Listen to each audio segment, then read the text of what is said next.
with a dead body in his car, stopped at a local shop to purchase a box of matches. The shopkeeper quickly and without being seen then laid down in the cart himself beside the body. The body snatcher was continuing contentedly on his way with the cart, smoking his pipe, when suddenly the man in the cart sat up and asked him for a match. We're not sure if he had atrial fibrillation. As we move south along the main road, the fertile lands of Johnstown House lie on either side of the road, sweeping down to the curve of the Boyne on the right-hand side, okay? This estate was bought by Thomas Taylor, and it's a magnificent French-style chateau called Johnstown House, and I think some of your people work there for it, right? You know the place? There you are, with the Far East. St. John of the Far Side, in Meath, said the Far East. But anyway, so this house was bought by Thomas Taylor, a retired British general at the end of the 18th century. It's an absolutely splendid building. His son, General Robert Taylor, inherited the property. Before he took residence there, the lands had been leased by the Reed family of Philpotstown House. Robert Taylor, that is, had fought at Waterloo under the command of another Meath man, the Duke of Wellington. And he laid out rows of trees on the estate to represent the placing of the regiments at the beginning of that famous battle. Tall trees signified the officers. This was a reasonably common habit with people with big estates who had come from big wars. He died in 1839. As the trees matured, some of the plantations have been felled since then, but the estate still remains well wooded and impressive. Various other families have resided in Johnstown, including Geoffrey Hone, H-O-N-E, the famous cricketer and uncle of the even more famous stained glass artist Evie Hone. In 1926, excuse me, the famed theologian Father John Bloig and his colleague Father James Kennedy, with the aid of a donation of £2,000, were able to negotiate the purchase of Johnstown House and lands on behalf of the Society of St. Columbanus. The minute mission to China for £12,000.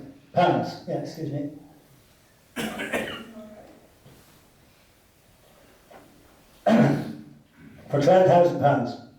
Not so bad, there's about 560 acres. You wouldn't get 1 acre for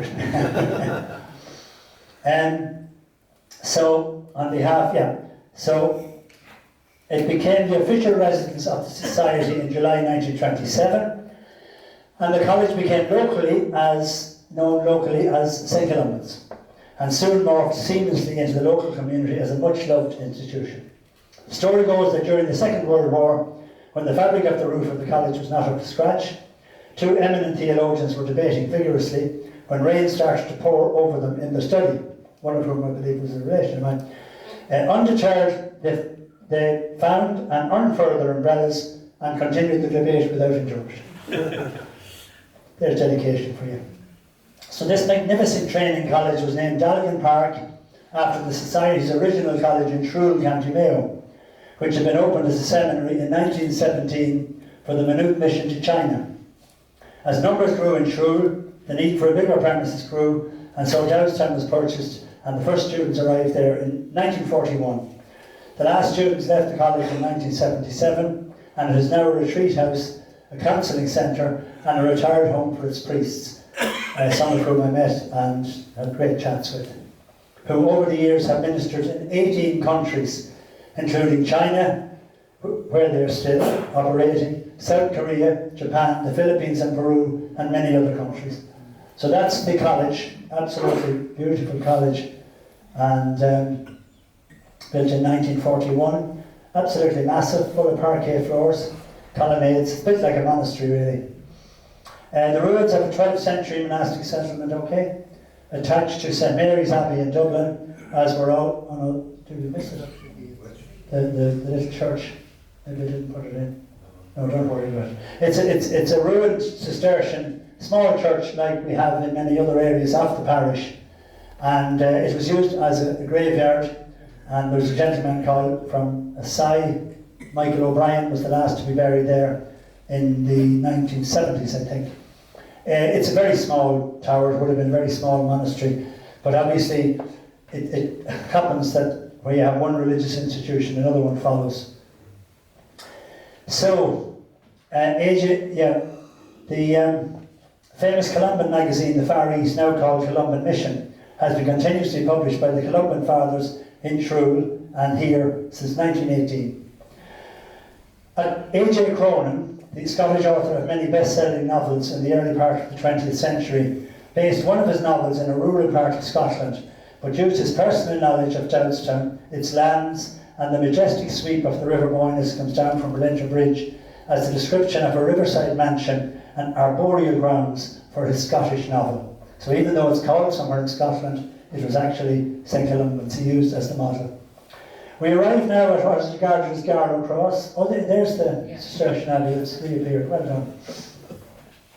Now, sorry, this is a rather poignant picture, but where there's life, there's death, and these are the many brave and erudite missionaries who travelled all over the world in honour of St. Columban, and that's their final resting place. And they, you know, if you go around the graves, there's people from every country in Ireland and abroad. So, we go on now to Garlow Cross, okay, guy, which is really Philpott. No, sorry, no, go back. We'll leave it there for a minute. Which is just go beyond Garlow Cross there. Yeah.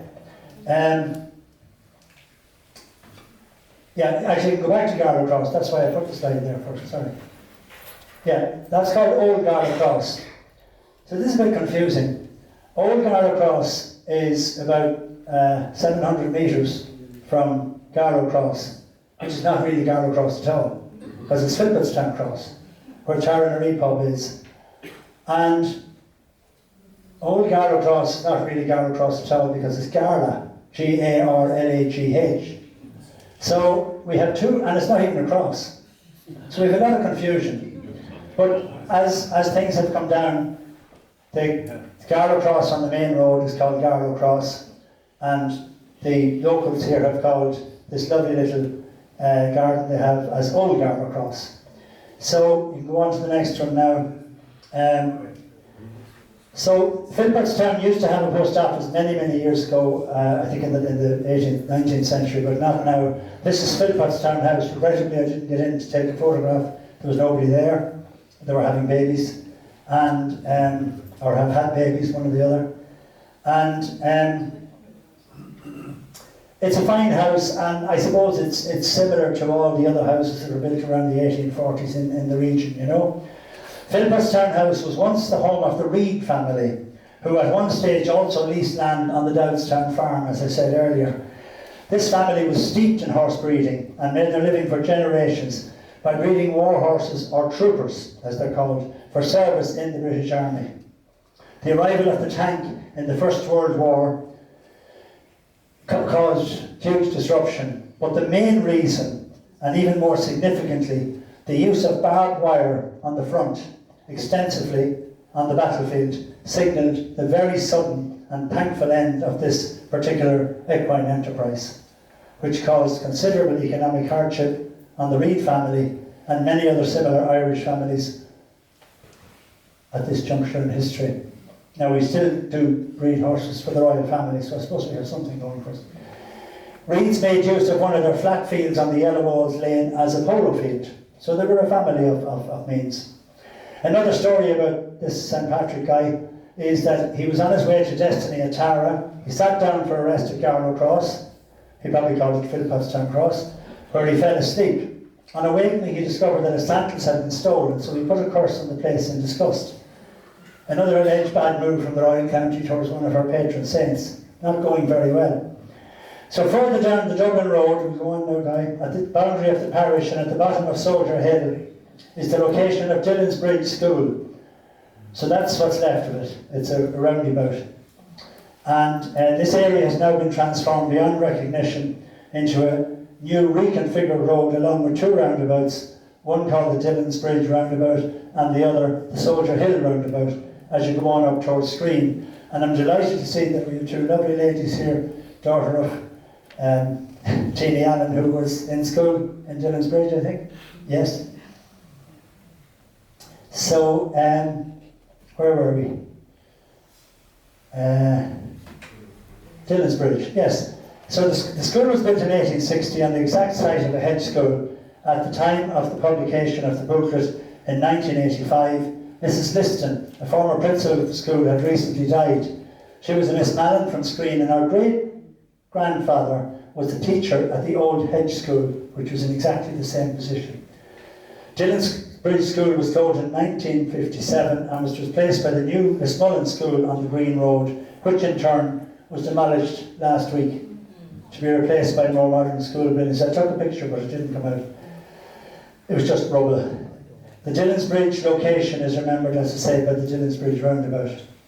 Moving back up to Garlow Cross, we look east through the townland of Clonardron to Old Garlow Cross, Temple Kieran Cemetery, Lismullen School, the Green Road, Waterstown Church, Mountain and Dana cemeteries, on towards the Lions Mouth of Somerville Estate near Kentstown. These sites are all very rich sources of historical lore, but they're for another evening's discussion. One interesting residence along that road is called the Decoy. Not sure I have this exactly right, but I'll go for it anyway. Which is so named because of its use as a duck shooting establishment and belonging to a man called the Duck Wilkinson, hence the name the Decoy. Anyway, we didn't visit it. So let's return back to Garlow Cross, and we now travel about 100 metres east, and then we turn left and north past the other end of the Yellow Walls, which continues through the fields to Garlow Cross and on to Screen, that old Yellow Walls lane. So we're now in the townland of Corvallis, okay? And there is the Flanagan home, since the late 17th century, and one of the oldest in the parish, looking at its best, situated a half-mile from the road along an avenue which once continued on through the fields to the nearby townland of Old Town. The gateways on the farm were built very wide for those days to accommodate the large loads of corn leaving the farm. And the story goes that around the 1840s, some of the family were transporting loads of wheat to the port of Jordan. They were a family of means. At the time, the church in Duleek was being constructed, and the parish priest there chanced his arm, stopped the passing cavalcade of carts and asked for a donation for his church, and he was duly given 2 barrels of wheat for his efforts. So if you don't ask, you won't get. After the Battle of Tara in 1798, some of the croppies being pursued by the English soldiers came to Corvallis. At that time, hay and corn were stacked on what were called tables. These were stone slabs about 2 feet off the ground. The Flanagan owner at the time heaped the fugitives onto the tables and pulled the hay down over them. So when the soldiers came and bayoneted the hay and the corn sacks in their quest for the croppies, they missed them and they went away empty-handed. The home was renovated in the 18th century, but is more or less the same to this day. When the house was first built, there was a glass tax, so the windows were made very small, as they are today. The last member of the Flanagan family, a redoubtable lady called Dodo, passed away at the age of 98, and the farm is now for sale. So the Flanagans gave many priests and nuns to the church, and some of whom went far afield to Australia and worked in the missions in Australia, and families, my family, and we still keep in touch with family members who subsequently moved to New Zealand. And the story goes that at one stage, one of the priests called Dean Flanagan actually ministered to Ned Kelly. But I don't know whether that's true or not, but it's a very good story. So further on down the road to Giltown, we come to a T-junction and a fine entrance which once boasted 2 fine beech trees, now has 1, which leads up to an avenue to what was once Gerardstown Castle, now demolished, so I have no picture for you. The castle was built in the 19th century by a family called Ball, alongside the ruins of a former dwelling inhabited by a landlord called Smith. It was constructed in red brick as a replica of one of the castles on the Rhine. Flax was grown there during the First World War in one of the big fields of the estate. The Ball family died out in the 1920s, and after many changes of ownership, the lands of Gerardstown were divided by the Land Commission. A member of the Ball family carried out a prank along with 2 other young bucks, where they shot the fingers from the statue of St. Patrick, yes, St. Patrick again, at Tara, and subsequently all 3 met a violent death. Yes. So next is Staffordstown House. If we head over towards Walterstown direction, And there's Staffordstown House, recently re-roofed or partially re-roofed, fine house. And this house and lands originally belonged to the Norman Cusack family of Killeen Castle and also associated with Screen Castle. So the house passed on through the Rothwell and later the Butler families. So if we want the next one, there's a mound in one of the fields which obviously hasn't been disturbed apart from the cattle, and a sepulchre or a grave. Now the story goes that some of the Cusack bones are underneath there and that they keep coming up. I certainly didn't see any, but I didn't put my hand in to find out. And then there's a very nice, whatever they call those things, crest. And it's got TC written on it somewhere. And that's for Thomas Cusack.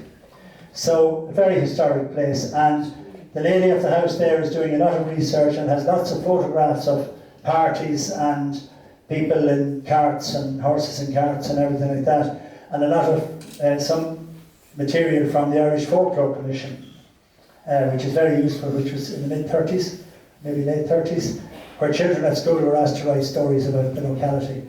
And obviously, like Auntie Katty's book, it stays forever. So there's a ha-ha or a sunken ditch separates the house from a large field called the Lawn, which includes the mound, separate burial chamber, and the Cusack tomb. And the skull and bones reputedly refused to remain buried. So, over the tomb, grows what is described as a fairy tree, and nearby lies a stone, as I said, with the crest. The farm was once the property of the Allen family of Drogheda and Ballymaloe fame, and they were breeders of prize-winning short-horn cattle. And I knew the family, and they subsequently retired to Wexford, and very successful short-horn breeders.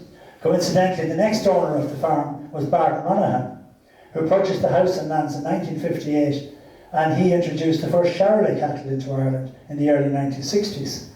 Bart's son Michael became Dean of the Veterinary College in Ballsbridge,